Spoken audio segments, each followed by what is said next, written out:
Welcome and welcome back. These weeks sometimes seem to go by so slowly, and then sometimes they fly by, and here we are, together again, taking a time out, creating a brief retreat, an oasis in time, a break to breathe. It has been another eventful and sobering week, during which I found myself thinking about three seemingly unrelated circumstances. First of all, last Thursday on the Jewish calendar was the 17th of Tammuz, which is a minor fast day. You've probably never heard of it. Most Reform and conservative Jews don't even know that it exists. It does exist, however, as a day to remember several calamities in our history. The first misfortune to befall our people attributed to that day, the 17th of Tammuz, is that Moses smashed the first set of tablets that had been given to him by God on Mount Sinai. You may remember the story. Moses goes up to Mount Sinai for 40 days and 40 nights, during which God prepares him and then gives him the two tablets of the law, the beginnings of Torah, to take down to the people. In his absence, however, the people lose faith in his ever returning. In their fear, anxiety, and hopelessness, they plead with Aaron, who has been left in charge, to build for them a god. Aaron collects jewelry and precious metals and creates the golden calf. In an absolute furor of hyperactivity and release, the people dance and celebrate in desperate excess around their false god and sinful creation. When Moses descends from the mountain carrying the tablets, he hears the sounds of celebration and frivolity coming from the camp of the Israelites. When he realizes what has happened, he throws the tablets to the ground in unrestrained rage and fury. It is a powerful, dramatic, ugly scene with eternal implications and consequences. While the entire episode raises major questions and opportunities for study, I was struck by the meaning of the 17th of Tammuz as striking the theme of brokenness. I was thinking about this theme because I had just heard a Jewish scholar speak about the goal in meditation of holding both our brokenness and our wholeness without contention at one time. It is the ultimate practice of holding ourselves with compassion. If our sense of internal brokenness and our innate striving for wholeness can exist side by side without conflict, without judgment, without that critical voice in our heads making us completely uncomfortable and crazy, that might be the beginning of living a life of care for ourselves, of kindness, and of an ever-increasing wholeness for our entire beings. The Torah relates that Moses went up to Mount Sinai a second time to receive a second set of tablets, and this time he came back down without incident. The question is asked, what happened to the broken set? And the Midrash replies that the first set, the broken tablets, are carried with the second set, the unbroken ones, together in the ark. At the very heart of Jewish life is the understanding that brokenness is built into the very nature of humanity. By brokenness, we mean any kind of loss, pain, struggle, disappointment. Brokenness comes from the times when our lives as we have known them are shattered by the intrusion of fate, defeat, a setback, a crisis, or some kind of perceived failure. The third instance of this idea occurred the day after the 17th of Tammuz, when the headline of the Plain Dealer read, you may have seen it, coronavirus is breaking hearts. It literally stopped me in my tracks. As if adding evidence to our theme, it read in part, Cleveland Clinic cardiologists have seen a notable increase in cases of broken heart syndrome during the coronavirus pandemic, indicating the psychological and emotional stress of the crisis is adversely affecting physical health. Broken heart syndrome is the colloquial name for stress cardiomyopathy, which causes dysfunction or failure in the heart muscle. Patients experience symptoms similar to a heart attack, but usually do not have acutely blocked coronary arteries. Doctors commonly attribute it to psychological, social, or emotional stress. None of the patients with stress cardiomyopathy that the clinic observed during the pandemic tested positive for COVID-19. This led researchers to conclude that stress is responsible for the rise in cases of broken heart syndrome. The prevalence of broken heart syndrome can serve as a barometer for the level of stress within a community.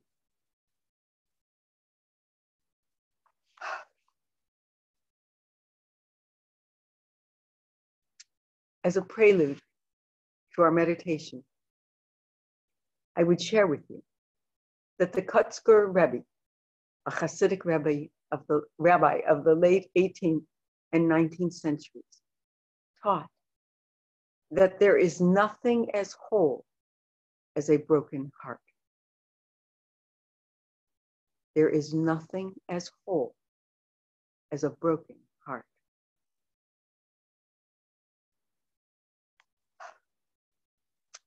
Let us find our places. Let us sit comfortably in our chair, on the floor, in a new space. Let us sit with attention and attentiveness, but not with strain, with an ease, but a focus. Let us close our eyes if that is our custom, close them softly so as not to be specifically distracted. Our hands might rest comfortably in our laps, on the arms of a chair. Some people find it helpful to open their hands upward as a way of releasing, of just saying, I'm not going to hold on tightly right now. I'm going to let go and breathe deeply, fully, with release and relief.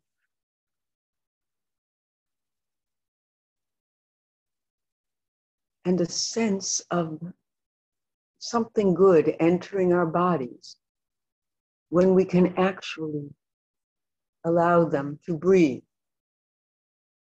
as they are meant to do.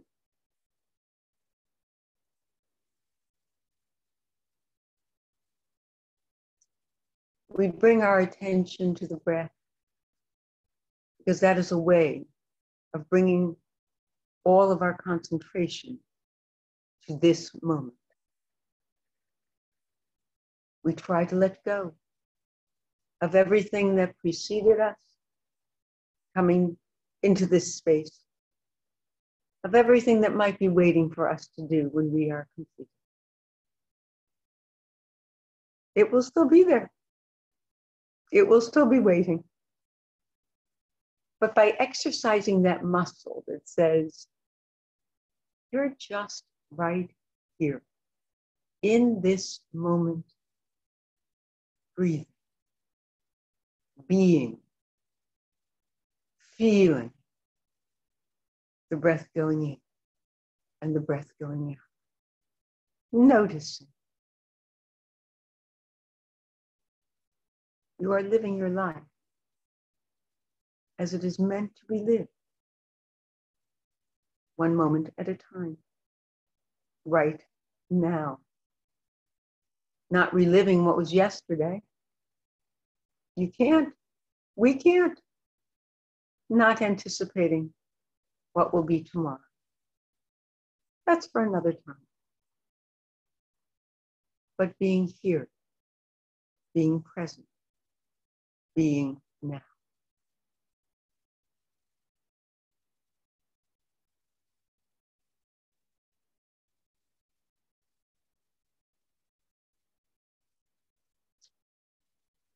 Let us breathe in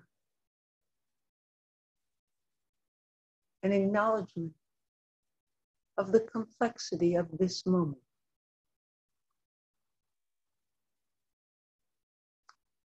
And let us breathe out any impulse to eliminate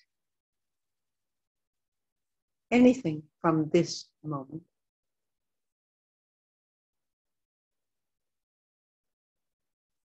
Let us allow whatever is to be simultaneously, to be side by side, to be at ease. We all have broken places within. And we all have a yearning for wholeness.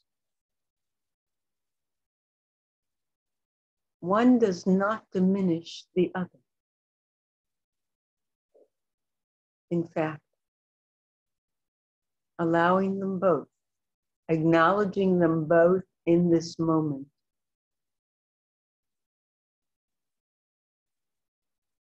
gives us a release, gives us freedom.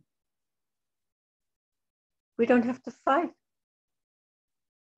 We don't have to tamp down. We don't have to artificially eliminate. We can accept. We can embrace. We can hold ourselves and all of our contradictions with compassion.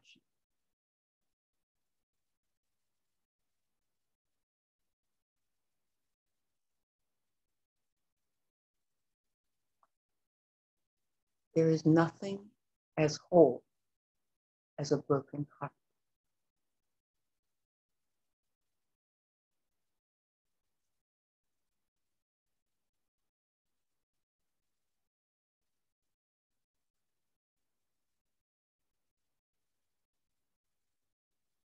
We still carry both sets of those stone tablets. We carry them with us on our journey. The hope for wholeness and the truth of brokenness exist together in each of us. None of us is perfect. Each of us struggles with limitations and weakness.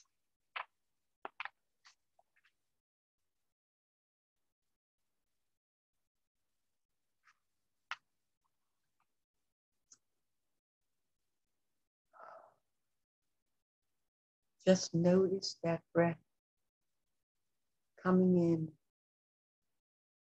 Welcome it. Accept it. Expand for it.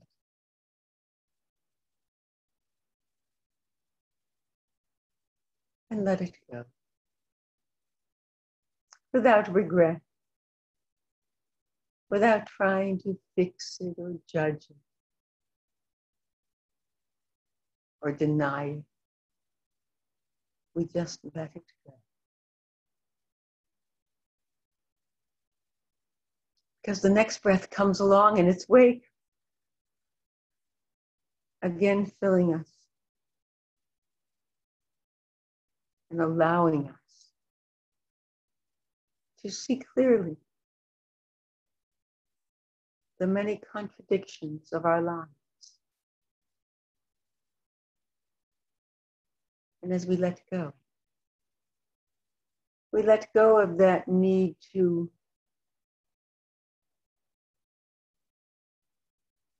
file down the edges, to lessen those contradictions, to diminish all that makes us uncomfortable.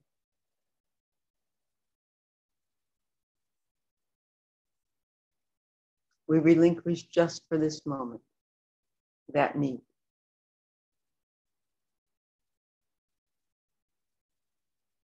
That goal. And instead breathe in one more time. An embrace of who and what we are.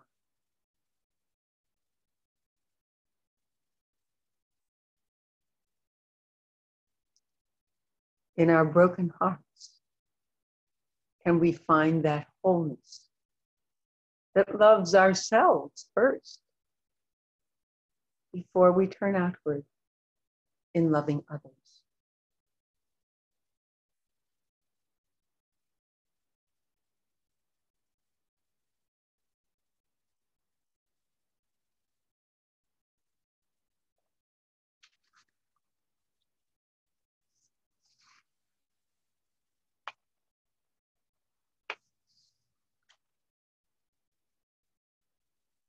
Those broken tablets become a recurring, almost a leitmotif in Jewish thought, as the idea of brokenness with wholeness, with the goal, with the vision of wholeness, exists side by side from creation itself. In the mystical tradition, the creation of the world actually happened through a shattering. We can talk about it another time, but it's a mystical idea that God sent God's light into the void to create the universe. But the vessels that held that light could not contain it, and they shattered. So in both instances, brokenness is part of nature. It's part of our essence. It's part of the fabric of all existence. And it is simultaneously our yearning to bring all the broken pieces together that points to an age of perfection and of harmony and of true unity. And that is the Tikkun Olam of which we speak. We breathe in one more time, an acknowledgement of the human nature of our beings. And we breathe out with acceptance.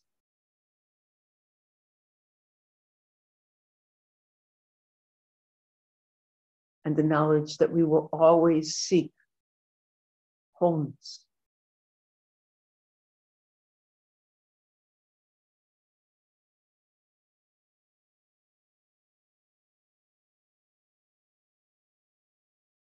The wholeness represented by those second tablets.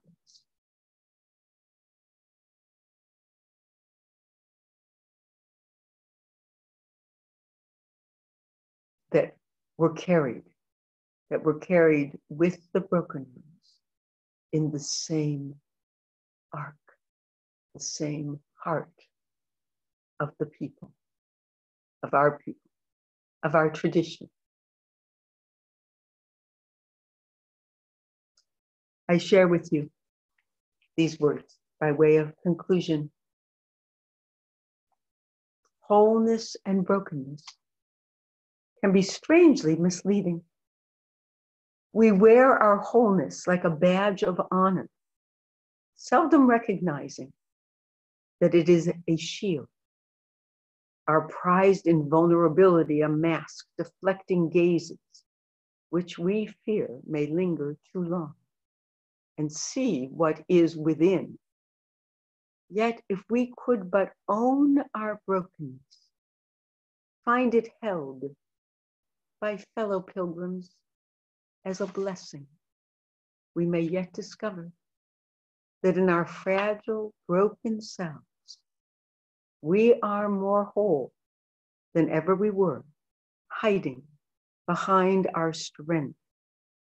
And where we see only fracture, God sees instead a window through which God's light and life may flow. Amen.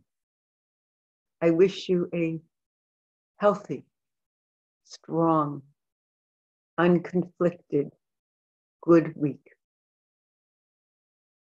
God bless. See you next time.